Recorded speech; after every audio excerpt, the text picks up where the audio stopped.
Almission. Okay. Yes. Alright. Ngibonile nilwa Khehla. Kahle kwenzakalani Khehla? Wena kanti Yesu uchaza ukuthi umthakathi utshontsha umoya wakhe. Kanjani Mthiya? Utshontsha inhlata zakhe. Kanjani? Kwenzakalani Khehla? Awungilandisi. Njengamanje phatha nathi imbatha makube kanje. Ukuthakathi lokho.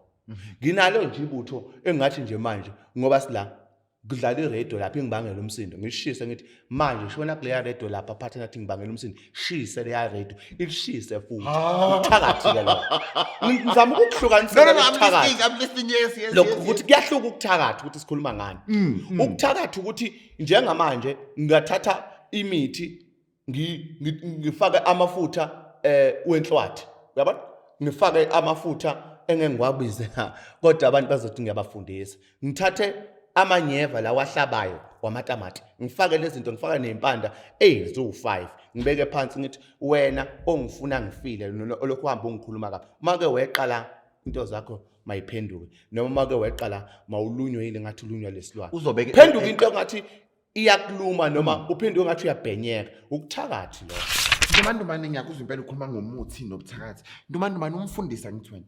yebo Ndomandumane akuna conflict of interest kulobuthakathi bakho na ufundisi ivangeli la ulishumayelayo imithi lana ubuthakathi uyasibulala usithumela ilwane usenza konke lokho cha awukungifundise nababukeli ababukelayo ukuza kahle impela ibandla linabanikazi balo mina ngumuntu osesikonzweni okhonzayo njengabanye abantu yabona mina ngugosa lapha eminyango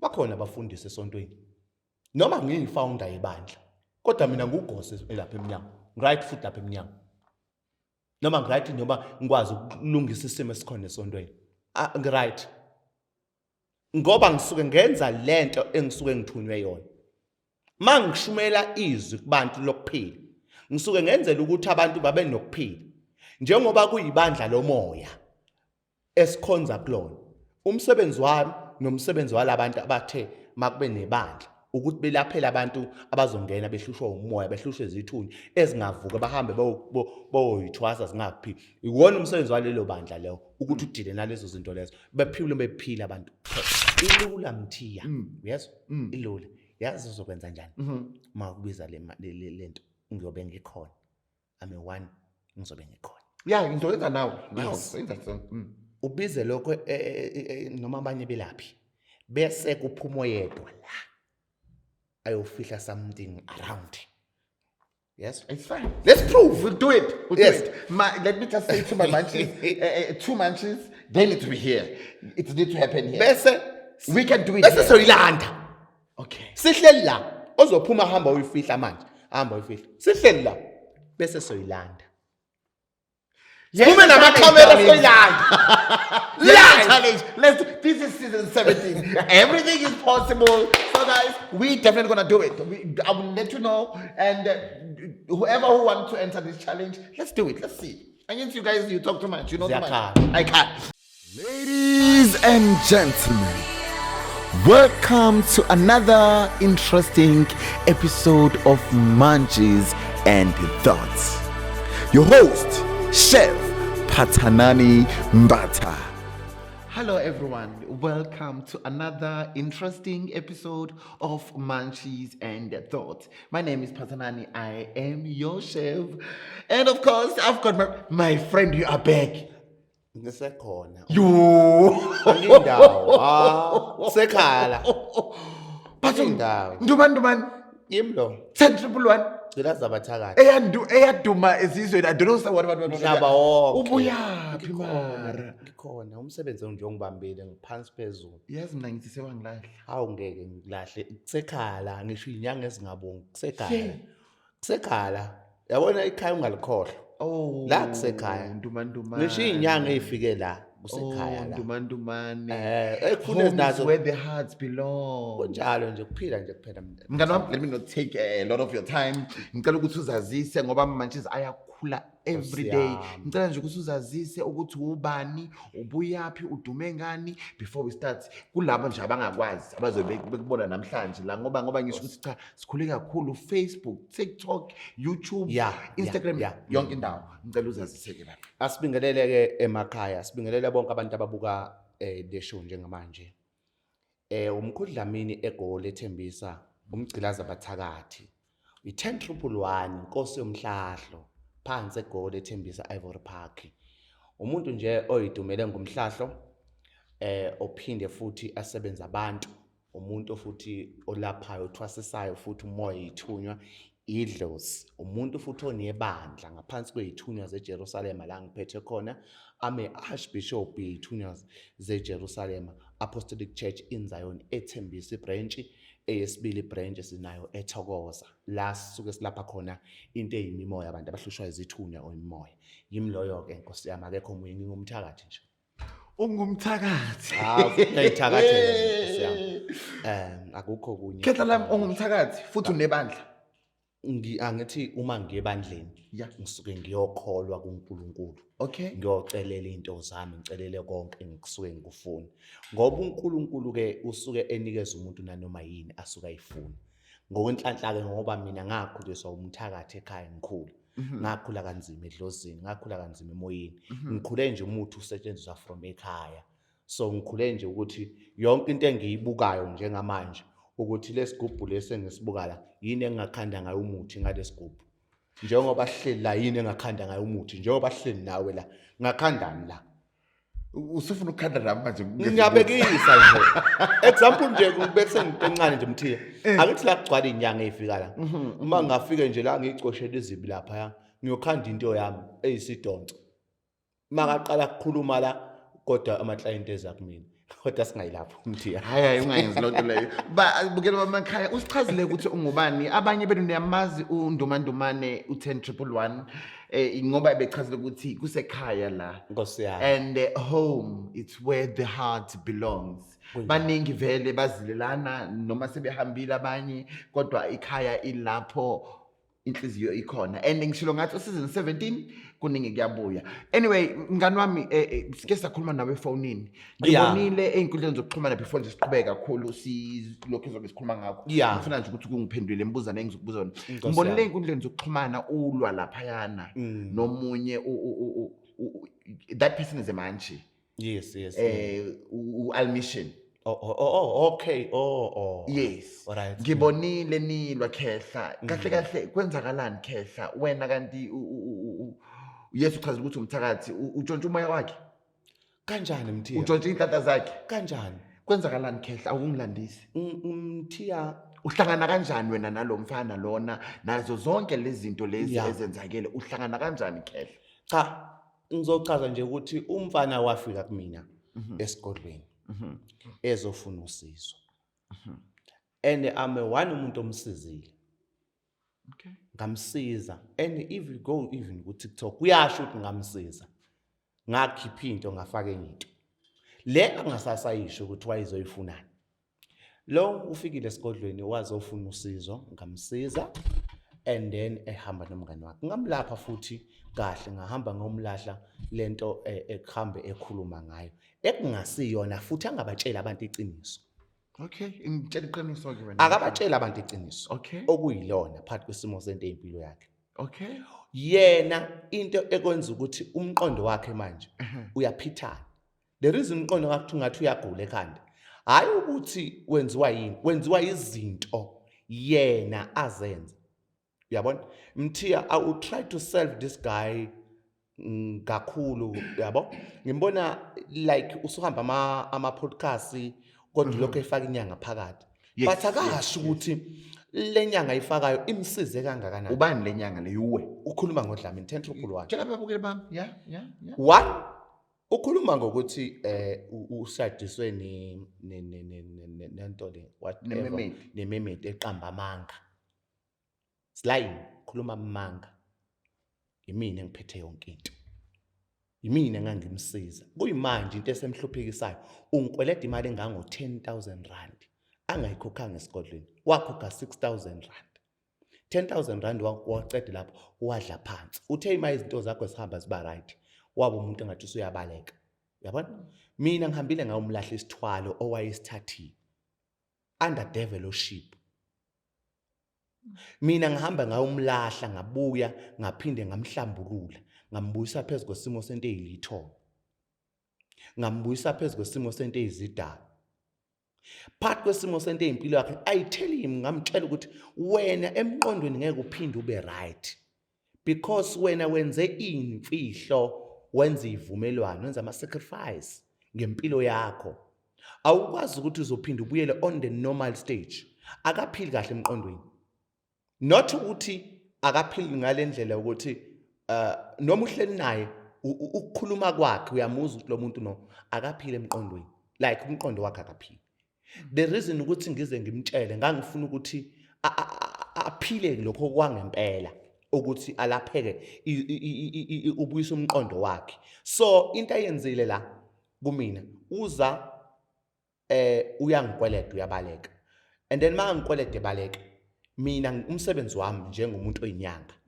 owumelaphi ukuthi ngiphahle esigodlweni sakithi ngaphahla esigodlweni sakithi ngamtshela ngathi kuye wena ngoba ngiphahle esigodlweni sakithi mina ngifuna imali yami then wabaleka then now ngimtshelile okay then now usuza try to attack ukuthi mina ngimfaka izilwane awuzange umfaki ilwane no ngimfaka ngilwane awuzange umfaki ipoko no ngizange ngimfaka ipoko mthiya kukhona into engahlangani izizwe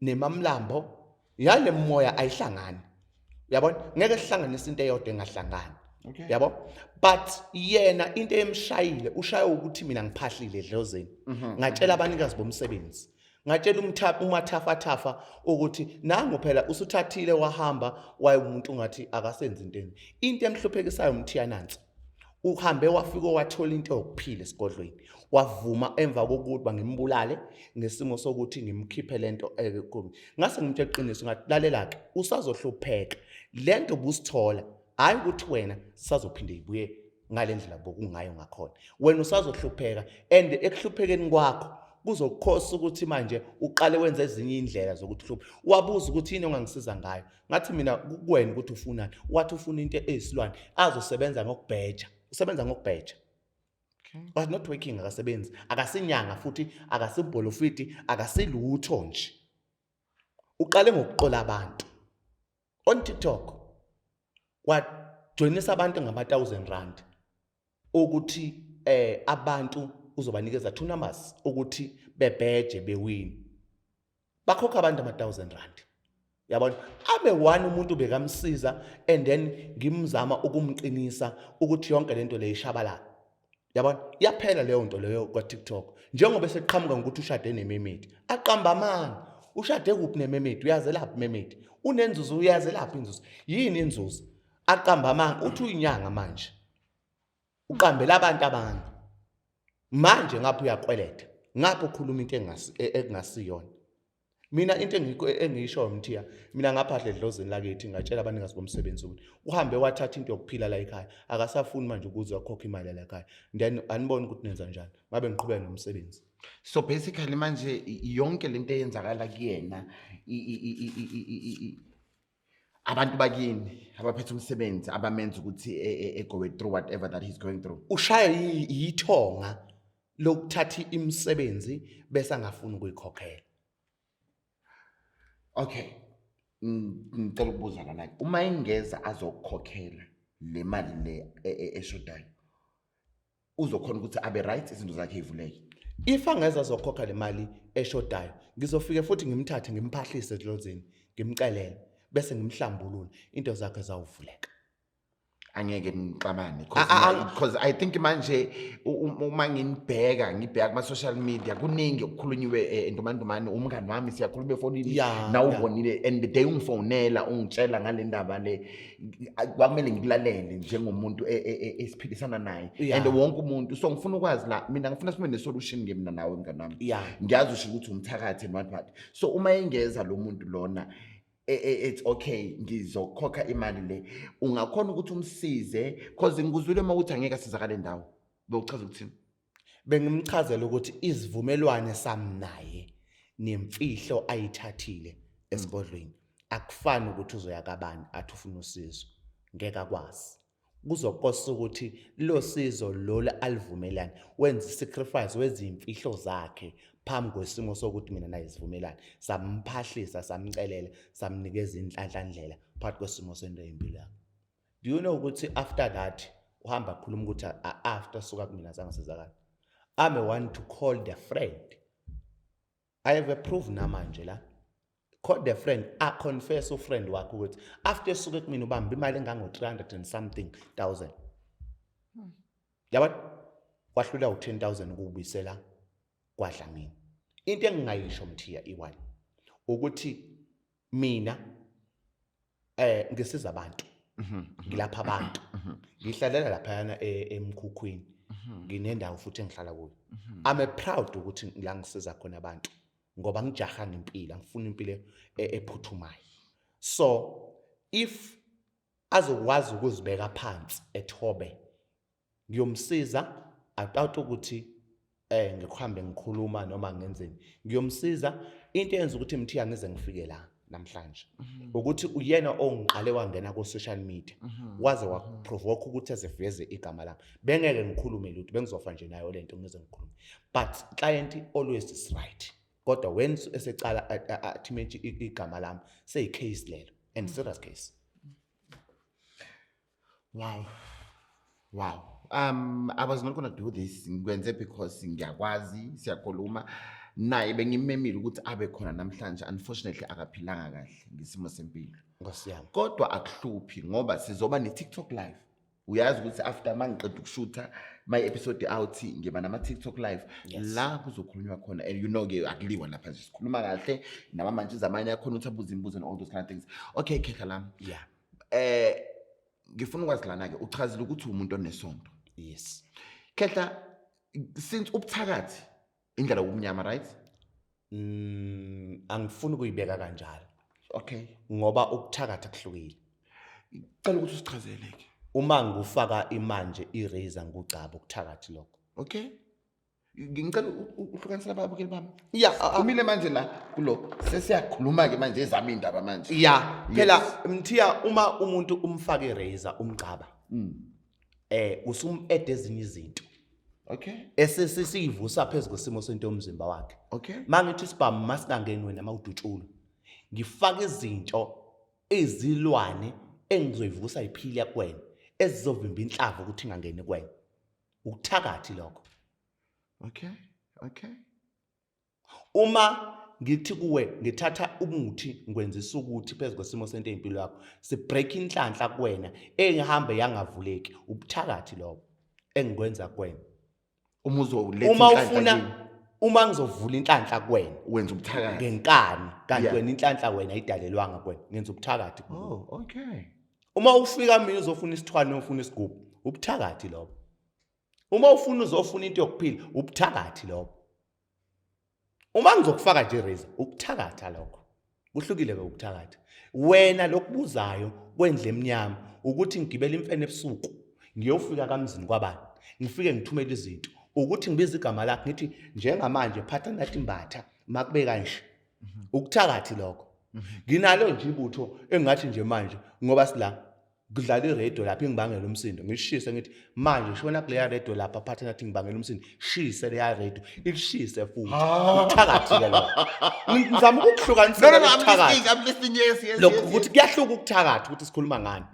Ukuthakathi ukuthi njengamanje ngingathatha imithi ngifake amafutha wenhlwathi uyabona ngifake amafutha engengikwabize kodwa abantu bazothi ngiyabafundisa ngithathe amanyeva la wahlabayo wamatamati ngifake lezi zinto ngifaka nempanda eziwu5 ngibeke phansi ngithi wena ongifuna ngifile lokho uhamba ungikhuluma kapha make weqala into zakho mayiphenduke noma make weqala mawulunywe yile ngathi ulunywa lesilwane uzobeke phenduka into ngathi iyakuluma noma uphenduke ngathi uyabhenyeka ukuthakathi lokho.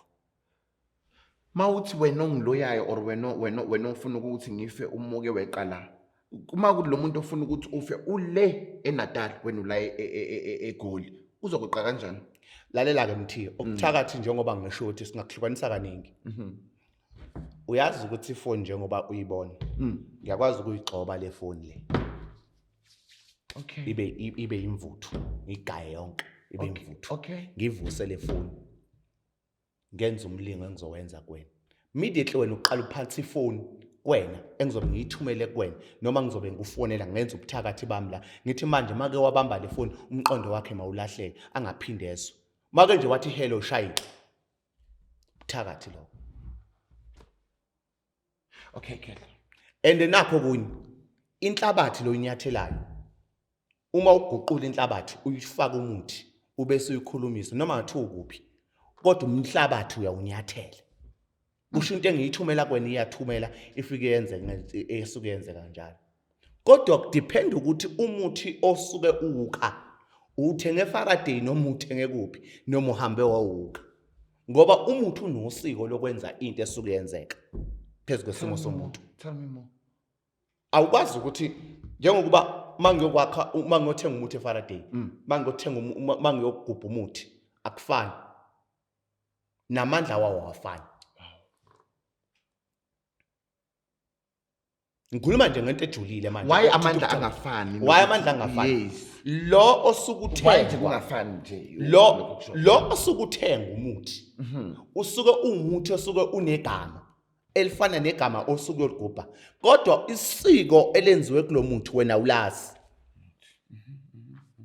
njengoba umuthi wenziwe usiko uzowuthenga kumthiya olenzela usiko awunasho ukuthi ulenzile usiko lalomuthi elingaphenduka lo muthi kusasa uphenduke umkhovu noma uphenduke isilwane noma uphenduke into ethize la ekhaya engagcina ihlupha noma wena uthi awusebenzisa lo muthi kanti usiko ulenzilanga uthi yageza ngawo uphenduke ube umuntu ngathi unesilwane kanti wena usebenzisa umuthi orong ungenziwanga ngosiko mangiyokwenza umuthi ngiyowukha umuthi makhona umuthi engukha nje ngingqunu noma ngikho nje umuthi ngibathi ingubo emhlophe noma ngikho umuthi ngemali emhlophe nguwekho ngusebenzise ngubese ngokukhulumisa lo muthi ngiwuthatha lo muthi ngizowenzela usiko lakhona ngiwufaka lo muthi bese ngiyosebenzisa awufani nalo muthi ngizowuthenga lapha kodwa ubufana lo muthi lo ngamandla wakhona wafana futhi lona othengwayo uyinkinga ngokuthi uma uthenga umuthi ngesinye isikhathi kuyesenze udayiswa nangabantu besifazane angisho ukuthi wrong No, it's fine. Get on. udayiswa nangabantu besifazane abantu besifazane bangena esikhathini mabangena esikhathini uma umuthi asondela kuwona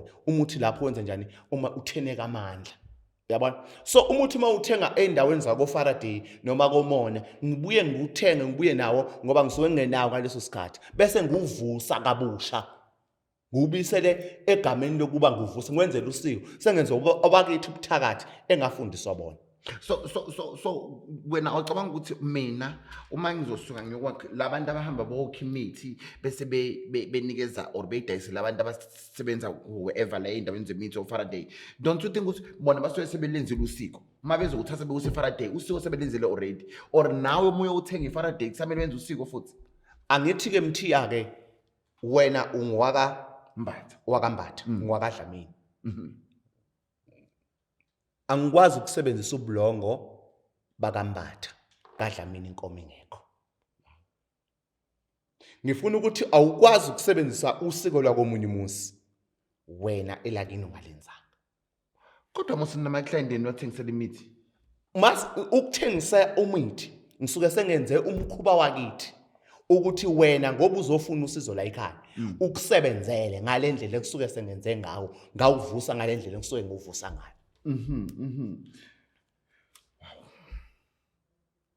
Njengoba ngichazele nje ngobulongo ubulongo mawusebenzisa inkomo engekho kini ufuna ukukhunga ubulongo ubusebenzisele usiko ngoba kini ayikho inkomo and noma inkomo ikhona kini awukwazi ukusebenzisa ubulongo basemzini wabantu ungabukhunganga ungabucelanga akusiba kini ngeke ukusebenzele. so le ndaba yemithi ijulile Kakhulu ijule kakhulu umuthi hayi kancane ujule nje fika lokho kwangempela phezulu kahle kahle ujule lokho kwangempela hayi lokho okudlala ukhona umuthi engathi kuwe njengamanje thatha lo muthi lo uhlanganise nento ethize bese ngithi manje uthumele kumuntu lo muntu lohlushwa izilwane emzini wabantu engathi kunezinto egijima emzini wabantu noma egijima ebusuku ngithi mina hamba manje ufike uthele kulo muzi lo thatha iqanda ubhora iqanda kanje ngithi ufaka ufike ulilahle emzini wabantu La kohlupha akekho umuntu ozohlala kule ndawo. Akekho umuntu ozohlala. Bonke kunabachashi bawuthutha bonke. Ntombazane ngiyakuzwa impela ukhuluma ngomuthi nobuthakathi. Ntombazane umfundisa ngithi wena. Yebo. Ntombazane akuna conflict of interest kulobuthakathi bakho na ufundisi ivangeli la ulishumayelayo imithi lana ubuthakathi uyasibulala usithumela ilwane usenza konke lokho. Cha. Awukungifundise nababukeli ababukelayo. Ukuza kahle impela. Ibandla linabanikazi balo. Mina ngumuntu osesikonzweni okhonzayo njengabanye abantu. Yabona? Mina ngugosa lapha eminyango. Bakhona abafundisi esontweni. Noma ngiyifounder yebandla, kodwa mina ngugosa lapha eminyango. Right foot lapha eminyango. Noma right noma ngikwazi ukulungisa isimo esikhona esontweni. Right. Ngoba ngisuke ngenza lento engisuke ngithunywe yona. Mangishumela izwi kubantu lokuphila. Ngisuke ngenzela ukuthi abantu babe nokuphila. Njengoba kuyibandla lomoya esikhonza kulona.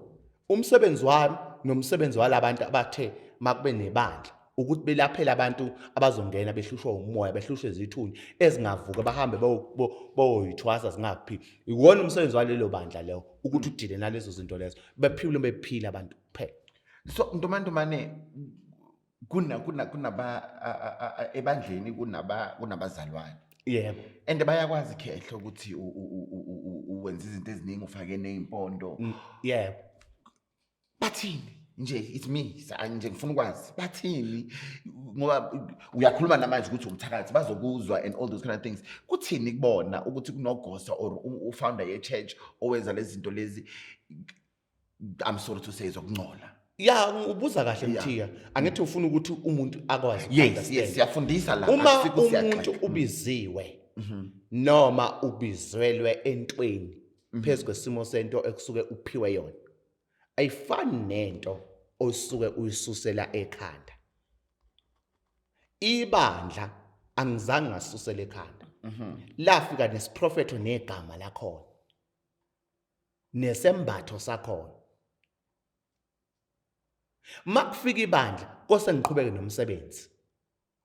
Abantu mangikhonza noma sikhonza enkonzweni ngumuntu ofana nabanye abantu esontweni.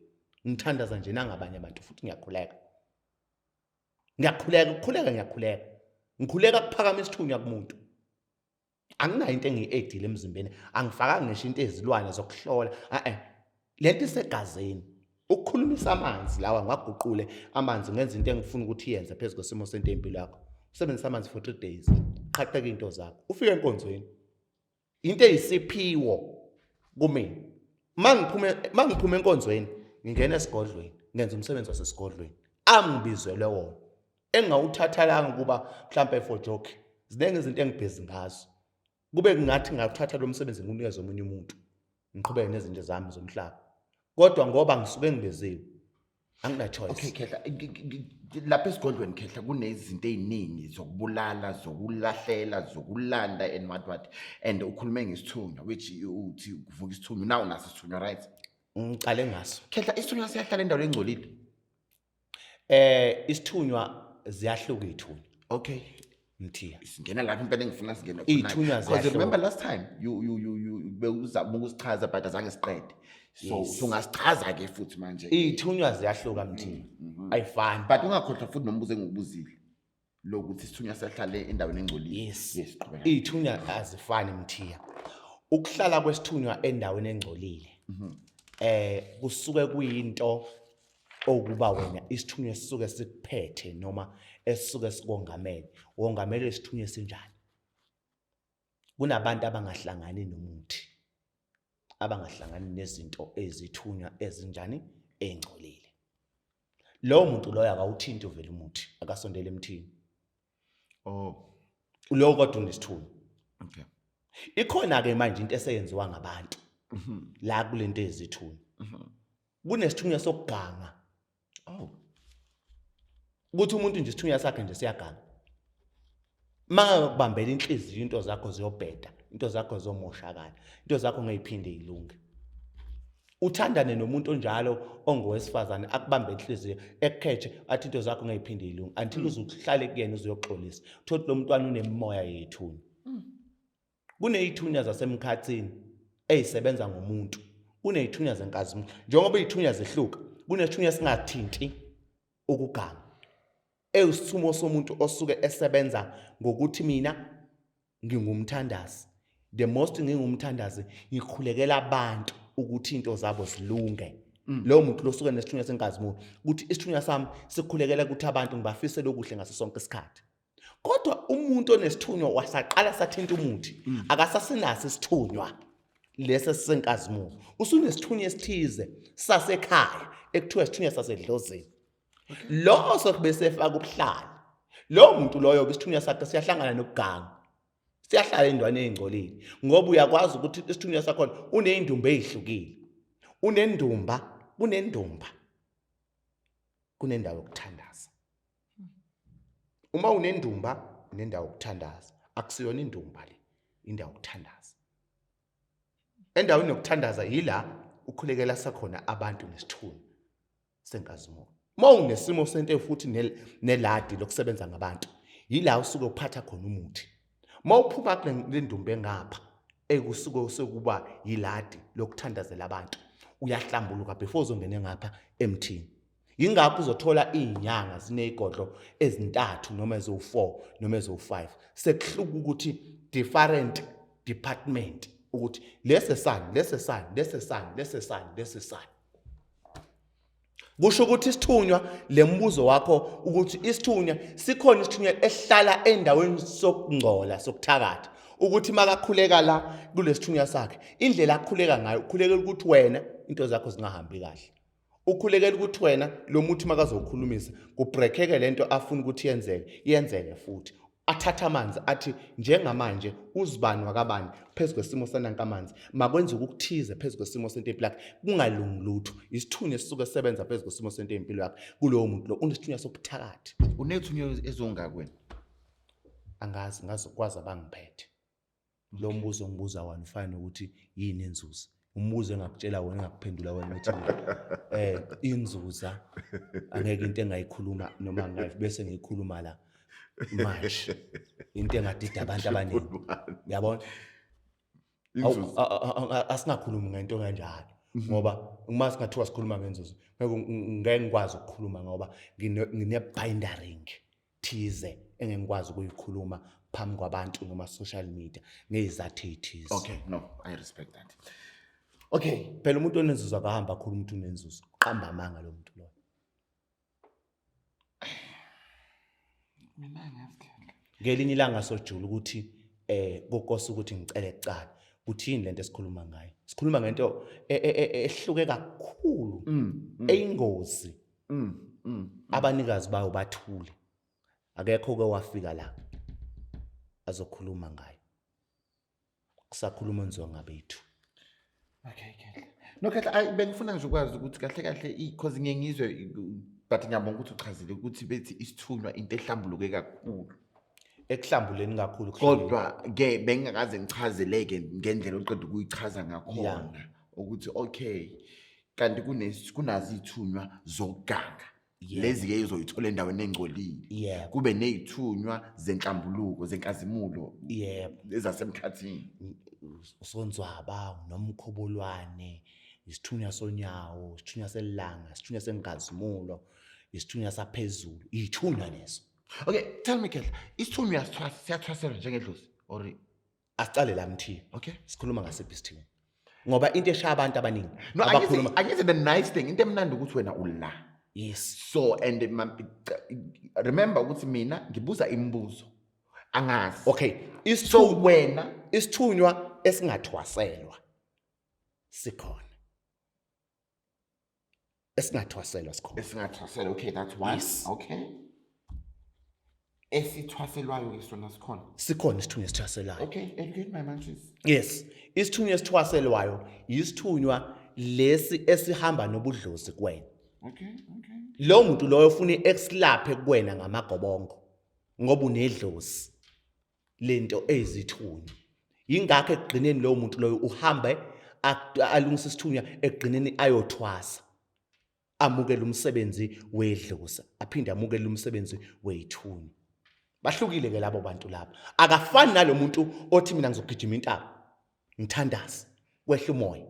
Athi mina ngizogijima amanzi ngithandaze kwehla umoya. Athi Dlamini ngicela ukuba yimentor, ngicela ube yimentor kumina. Ungibonisa indlela yethunywa. Ngithi mina mntana amakulungela. Sizohamba amanzi, sizoya entabeni, sizoya emanzini, sizoya kuphi. Before size sifike lapho kufanele ngiqale ngihlambulule loyo mntwana loyo. Ngithi mangimhlambulula ukuze kwazi ukuthi le moya kuyena ikwazi ukuthi isondele ikhulume naye. Angikwazi ukuthatha umntwana ngithi asiye emanzini kuyena bangashongo abakubo ukuthi abayimne emanzini. Isithunywa ke leso esingathwaselwa esisuke sinemento ukuthi yenza kanje phuma kanje, yenza kanje phuma kanje, yenza kanje phuma kanje. Yabona? Leso sithunywa leso asifani nesithunywa esiphuma kumuntu onogobela. Kunethunywa esingafuni ukuthi ushaya isigubhu. Kunethunywa ezivuka ngesigubhu. Kunethunywa ezivuka ngempempe. Yabona? Lezo ithunywa lezo azifani nesithunywa ngathi mina ngamisa la sithi akathandazi. Athandaze impela sisesontweni ethandaza. Makhamba isigege khanje isigege. Makhanje ukhalanga khanje ukhalanga. Kodwa ngeke wehla umoya kulomntwana. Ngoba unaso isithunywa kodwa ngeke thatha isigubhu sifake la esontweni. Bese nicula ngesigubhu, nishaya isigubhu. Uyombona uyobhonga asukuma phezulu ngathi uyagula noma ngathi uyampringa. Sephakama lento eyisithunywa kuye ngoba usukconnecta nalento eyisigubhu kuyena. Yabona? Unesithunywa sedlozi lo muntu loyo. Isithunywa sakhe sihambisana nobudlozi. Lo osokumthola endaweni yokuthandaza ekhuleka. Uthola ukuthi mhlawumbe masihamba isigege esontweni. Yabona? Noma sihamba isikhalanga. Lo muntu loyo uthola ukuthi uvukelwa ingelosi, yabona? Iyavuka lento ewumoya kuyena. Iyavuka lento ewumoya kuyena. Lo muntu lo unesithunywa senkazibulu esihamba nobudlozi, kodwa ubudlozi esingafuni umuthi noma esingasondela umuthi abathandazayo, abakhulumayo phezulu kwesimo sento empilo. Akekho umuntu onesithunywa sikaNkulunkulu. Ngoba umuntu wonke umuntu unesithunywa sakubi sasekhaya bese kuhluka ukuthi umuntu osuka kongamela ekhaya uyawufuna umuthi noma akawufuni umuthi. Ingakho nesithunywa senkazimulu, kunesithunywa sedlozi, nesithunywa saphansi, nesithunywa saphezulu, nesithunywa somkhathi, nesithunywa sonomkhubula, nesithunywa senzinzwaba, nesithunywa selanga, nesithunywa sonyama. Wow, my Munchies and Thoughts family, I hope you are learning. I just learned a lot from this young man. Guys, easy to and we are learning every day, like Munchies and Thoughts. I did tell you guys, but I will bring some of the topics back because we need to learn. You know, we must be updated. As I always say, take what works for you, run with it. If it doesn't work for you, please don't bother. Put it in the dustbin. So that tomorrow don't come back and say, yo, Chef Mbatana guest they are misleading. We don't mislead, but we educate. Yes. Ndomandumane, I want to understand this thing now. Umfundisi ngizwile inkundla zokuxhumana ukuthi 24 and 23 and 24 September mhlawumbe uyabhubha or uJesu uyabuya. It's September. Njengomuntu ongumfundisi, njengomuntu onebandla, njengomuntu ochazile ukuthi yes uNkulunkulu uthandaza kuye just to get things as well as nalapha futhi ebumnyameni bakho wenza izinto zakho khona. Uyabona ukushilo nje you were not shy. Uchaza ukuthi wena vele khona ubumnyama obenzayo nobuhle. Angazi ukuthi ungangifundisa kanjani. Asicele kamthiya. Phela uma ngathi uNkulunkulu uyabuya awuyinyanga zonke ziyakasathane phela.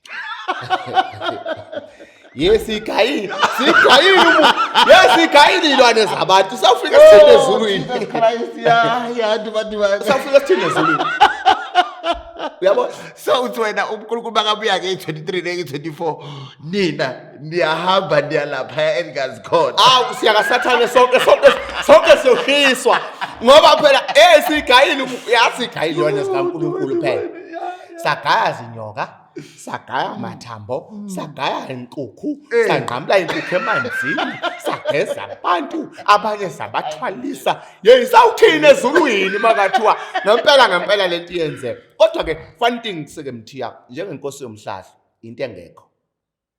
Baqamba amanga slide into engekho. No rapture is coming. Lithi iBhayibheli akekho wazi uhola nomsisi. Futhi akekho. No one. Kodwa when ngebheke esigodlweni sakithi njengomuntu oyinkosi yomhlahla into engekho try to ukuthi befuna i-trend, bafuna udumo, bafuna into engekho nje, into futhi engekenzeka. No rapture is coming eSouth Africa. Ayikho into ezokwenzeka. Ngomhla ka-25 mina ngicela sikhumbuzaneni nalabathi uJesu uyabuya ngomhla ka-23 noma 24.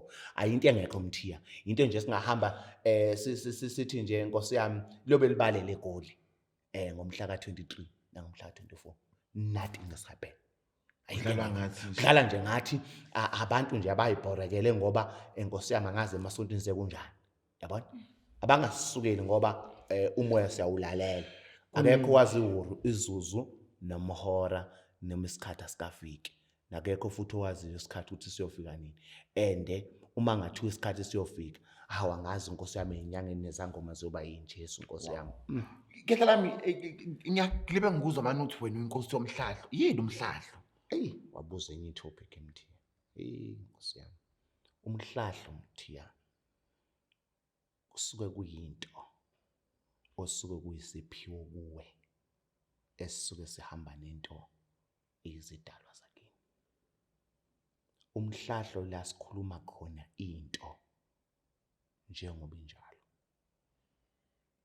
Umhlahlo ila sisuke simbula khona ukuqala kokugula komuntu ukuthi kwangena kanjani. Kwasuka kuphi? Kwagcina kuphi? Umhlahlo la sikhipha khona igama. Igama ke is just a bonus. Ngeke ngibeke emhlahlweni. It's just a bonus. Umhlahlo ukuthi njengamanje silanga ngithi mina kulo muntu ngithi uwe asisuke la. Ngikuthathe ngikusakhaya kini ngingazi. Ngithi mina sifike kini simisa amaronda amathathu. Bese simisa indle enkulu ewu5 room. Bese simisa izihlahla zamapentshisa ngaphandle. Egedini la kini kunje masingena khona. Kunenhlabathi enje ekhaya kini. Kini kunento enje, kunesibaya eseyimbuzi nezeenkomo endaweni ethize. Khaya kini kwakunento kwakuyihashi elafela khaya kini. Umhlahlo lo. Khaya kini kunomuntu owangena wadubula umuntu wafa washonela ekhaya. Umhlahlo lo. Sikhuluma ngomhlahlo manje. Sikhuluma ngento esisuke ishaya straight to the point kumuntu. Makuthiwa straight to the point ukuthi yini inhlambululo kwena ezoletha ukuphila kumuntu. Kukhona umuntu osohamba inyanga sokhathele. Sofuna umhlahlo. Umhlahlo la sizokwazi ukukutshela khona ke manje mthiya ukuthi lalela ke gogo. Inkinga yakho kwena ivaleke la nala kwenzeka kanjena. Umuntu kini ogangayo ubani nobani wenza ukuthi nokuthi. Makuthiwa sihambe siyoyikhipha lezi zinto lezo sizofika ekhaya sizoyikhipha. Sifike siyigubhe siyikhiphe. Khetha umhlahlo. Ngizama ukuthi ngichaze ngalomhlahlo. Mangiyokuthiwa ngiyoshaya umhlahlo emzini wabantu maybe kuthiwa kunento ephila ngaphakathi kuleli ekhaya. Makufika lapha kufune ngifike ngikhipha amabhodlela. Makunesigubhu phela esagujela afune ngikhiphe isigubhu esikhona la kuleli ekhaya. Makunembuzi yakho ngisuke ngishaya umhlahlo ukuthi ngizokhipha le mbuzi engisuke ngiyibona la ekhaya. Ngigubhe ngikhiphe ngiyenzeke. Ngeke ngayenza lento eSoweto last day. Ngagubha isilwane esasigcitshwe ebaleni lomzobantu. Ngathi ngasigubha saphuma sangangokuba ngangivule ngisho live TikTok. Inyanga zayigcwele ezinje. Ezinye zazo zangifonela eceleni. Zathi ngingenzi lento engiyenzayo ngoba zibona ukuthi ngenza into abahlule ukuthi bayenza. Ngawukhipha ikhanda elalgcitshwe kuloya muzi. Umhlahlo lo. Umhlahlo sisuke sihlahla into kumuntu esuke isolution.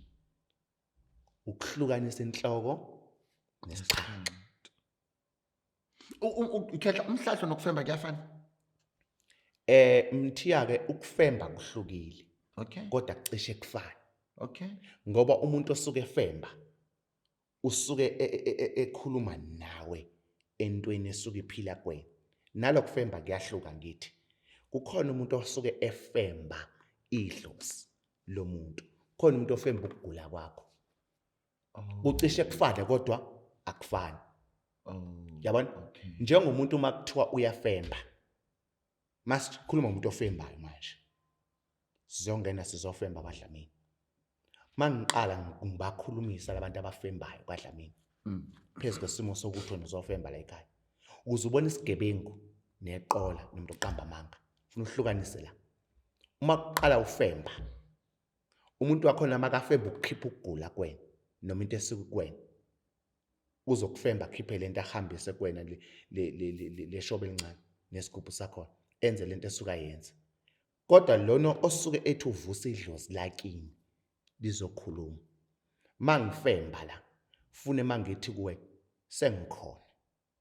Yes? Sengikhona nina baka obani. Yangizwa? Fune ngisho ukuthi yimina ke manje ndodana yakho. Mina umkhulu wakho Mbatha. Ngibize ngegama Phathanathi Mbatha. Yimina umkhulu wakho uSibanyoni ozala umama wakho ubani nobani nobani. Ukuze lo muntu umbone ukuthi yidlozi lakini leli.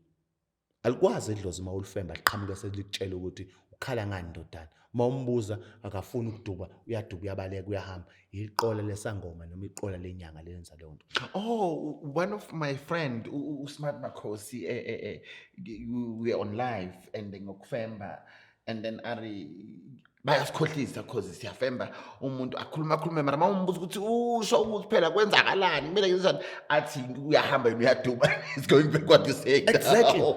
Exactly Mthia. Ukufemba nomhlahla ngifuna ukuthi lento yokufemba nomhlahlo ayifani kodwa icishe ifani. Kuya ngokuthi umuntu usuke ephiwe kanjani. Ukufemba kuyinto ethe ukuhluka kakhulu ngoba uma kuvuka idlozi lomuntu la kaSibanibani ufune ukukhuluma lo muntu akhulume ngevoice yomuntu wasekhaya engisuke ngimazi. Yabona bathi makasikhuluma le voice bese transfera phezulu kwesimo sento empilo yakho akutshela ukuthi ngenze awukwazi ukuthi kini njengoba ungumXhosa bese ngizofemba ngesizulu. Akwenzakala. No, angeke kwenzeke. Mangivusa idlozi lakini ufune livuke likhuluma isiXhosa sakini. Liphinde liphilise uXhosa bakini, litshele abantu bakini basondele kuwena. So ukufemba nomhlahlo kuyinto ecishe ifane kodwa engafani. Umhlahlo ukuthi ngisuke nesemoyeni noma ngisuke ngenza ngandlela ngisuke ngenza ngayo ngitshela ukuthi kunje nje. Ukufemba kusuke ngenza enye process kumuntu ngisuke ngithi ngivusa idlozi. Njengami nje ekufembeni into engayibekisa ukuthi kimi akusiyinto engikwazi ukuyiphakamisa ngaleso sikhathi. Oh, okay. Kodwa into esuka ifika ngaleso sikhathi kulo muntu esuka ifike kuyena. Kuye ukuthi umuntu usuke wafika ngaleso sikhathi. Ngeke ngisho ukuthi I'm specializing ngokufemba. No, it just happened automatically. Yes. Yabona. Kungcono ukuthi ukuphila iqiniso kumuntu ngamkhulumela amanga. So angeke umuntu athi kuwe uzofemba. No, ngeke ukwazi ukuthi Angeke, but umhlahlo. Uma uthi uzonza umhlahlo, yeah, senza I umhlahlo. think we need to do this mhlahlo practical with my cameras. Kukhuleka. What do you think, Zukhanye? Yeah, I think one day. khuleka. Is it fine? Khuleka uyibize zonke. We'll do it with me or with the manchi. Let me just give my 2 manchis a chance. But for those manchis who want a chance, they need to buy my book. My book is Trend, and then just two, me and the manchi. Ilula Mthia. Yes? Ilula. Yazi uzokwenza njani? Uma kubiza le lento ngiyobe ngikhona. Ame 1 ngizobe ngikhona. Yeah, into it now. Yes. Now. Ubize lokho noma abanye belaphi. Bese kuphuma yedwa la. Ayofihla something around. Yes, it's fine. Let's prove. We'll do it. We'll Yes. do it. Let me just say to my manchis, 2 manchis, they need to be here. It needs to happen here. Bese We can do it. bese here. soyilanda. Okay. Sihleli la. Ozophuma hamba uyifihla manje. Hamba uyifihla. Sihleli la. Bese soyilanda. Kume namakhamera soyilanda. Let's challenge. This is season 17. Everything is possible. So guys, we definitely gonna do it. I will let you know. And whoever who wants to enter this challenge, let's do it. Let's see. Against you guys, you talk too much. You know too much. Ziyakhala. I can't. Okay, this is the last one. We can't finish content. You know, I have a friend of mine. I just need your assistance. Who called me? We spoke. She's overseas. Yes. But le friend yam lena ithi inemoya. Yes. Iyayihlupha. Yes. But engitshela ukuthi is busy seeing someone who is in our country. Who's South Africa? Yes. Okay. And that person apparently was one of my guests here. I'm not gonna name it. All right. And then ngiyambuza ukuthi mina uke wambona uthi no ngimazela kwi-show. Yes. But lo muntu lona uyafika in my sleep. Uhamba namabhubesi amabili. Yes. And then in the middle, and then he's talking to me. Yes. And then manje lo muntu lona uthi le manje, okay, then le manje uthi yo, you know, after that izinto zami zonke ziyabheda. After poop. Yeah, ngisachazela usenama ngithi uzwela ngithi type. And then lo muntu lo uthi futhi ulalwa izinto. Okay, yes. And lo muntu ngathi is part of these things. So me, I was like, hey, mina angazi, but you know what, I do Manchis and Thoughts, so I will ask. Yes. So now when I was doing my research now, I don't know, but you'll correct me. Yeah. I think sometimes abantu bazobona izinto becanga ukuthi amakhehla nezalukwazi zasemakhaya kubo kanti ilwane. I don't know. Kuyenzakala into enjani? Mthiya into efana naleyo iyenzeka. Okay. Yeah. Umuntu osuka athwele uma kahlangana nentombazane osuka athwele nesimo sento inyoka noma mamlambo or esuke ithinta obulwane phakathi.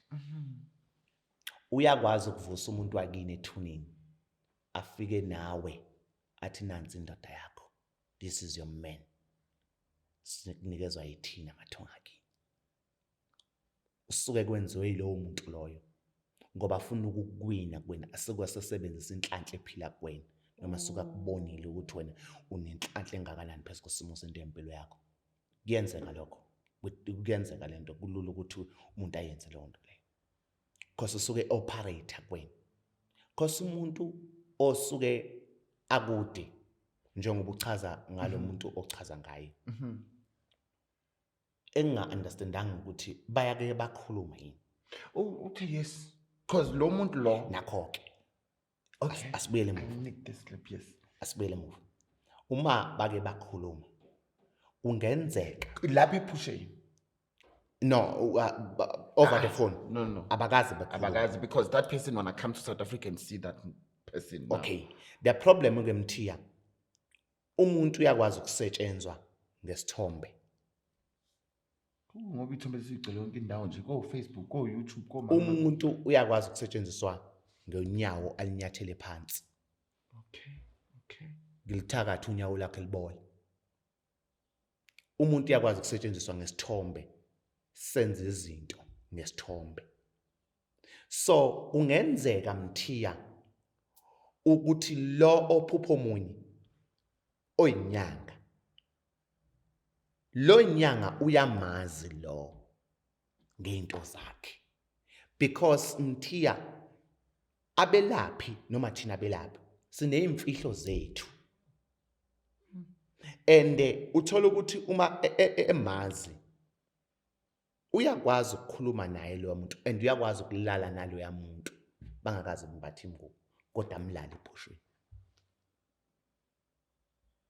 So sengizama ukuveza ukujula kwento ethe ukujula, bengingafuni ukuthi siveze lento le ngoba kusasa kuyothuka abanye abantu. No, we are educating here. You know me very well. Uyakwazi ukuvusa Yes. into kumuntu osuke eganga anezinto zakhe eyisimo sento ungcola, ahamba olala nawe useThekwini la eGoli, alale nawe usuke lapho umphupho esenenza ini ucansi ungamazi kodwa umazela ku TikTok noma umazela ku social media noma umazela TV.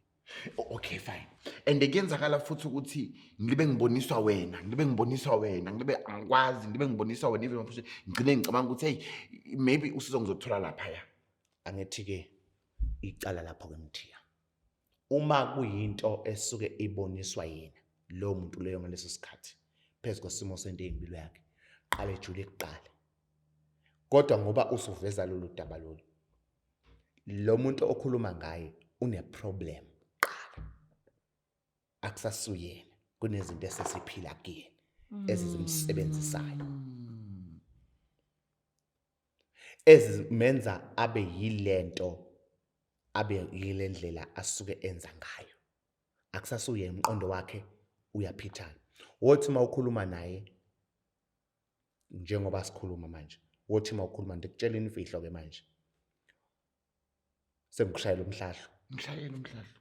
wothi mawukhuluma naye umbuzi uzokutshela ukuthi emva kokuba akufike lo mqabango ubuye ezikhohlise futhi abuye ezikhumbule ukuthi why kanjani abuye ephinde futhi eqale phansi athi hayi kungenzeka kune doubt eyenzakalayo ende lo muntu okhuluma ngaye kuyimanje kunento emhlala la esibelethweni sakhe ethi ngahlala esibelethweni sakhe izohlala la izomgwaza la phakathi kwesimo sento ezinsolisi sikhuluma ngomuntu engingamboni manje ongitshela ngaye ngithatha inkulumo yakho ngidonsa ngomoya ngomuntu okhuluma naye over the phone mina engingamazi kodwa ngitshela kuwe ngawo lo muntu inkinga senaye manje kuye the period yakhe yakrasha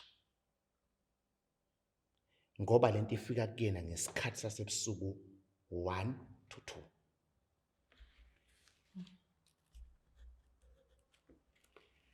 phezu kwesimo sento empilo yakhe unento eyiphini ehlala la kuyena emgogodleni usinda uhlombe leli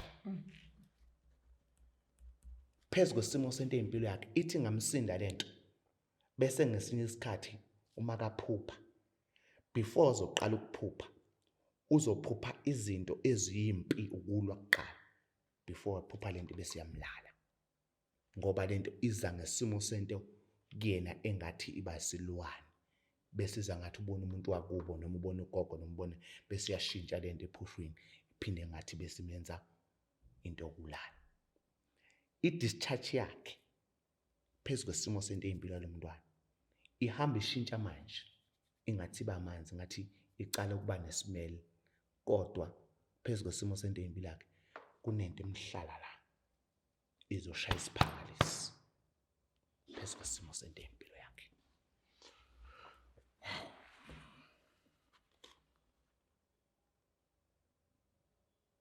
and lo muntu okhuluma ngaye thumoya ngithathe into thatha i-laptop kanje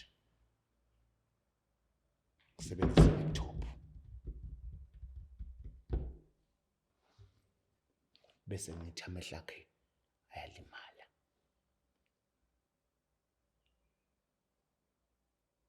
call it manje